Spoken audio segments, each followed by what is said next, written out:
বিসমিল্লাহির রহমানির রহিম। সংগ্রামী সকল ফেসবুক ভাই বোন বন্ধু, বাংলাদেশের বাইরে এই ভিডিওটি যেখান থেকে দেখবেন আমার পক্ষ থেকে জানাই সংগ্রামী সালাম, আসসালামু আলাইকুম। সংগ্রামী উপস্থিতি, ক্ষমতার অপব্যবহার যেই করেছে সেই কিন্তু অবস্থা পরিণতি কিন্তু ঠিক এই রকমই হয়েছেন।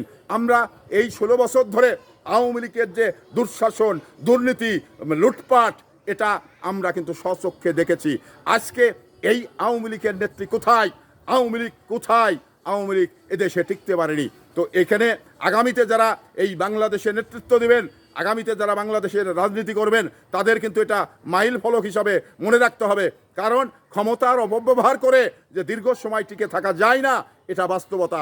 এই বাস্তবতাকে সামনে রেখেই আপনাদের কেউ যদি রাজনীতি করতে হয়, তাহলে করতে হবে এই ধারাবাহিকতা রক্ষা করে। ক্ষমতার অপব্যবহার কেউ কখনো করবেন না।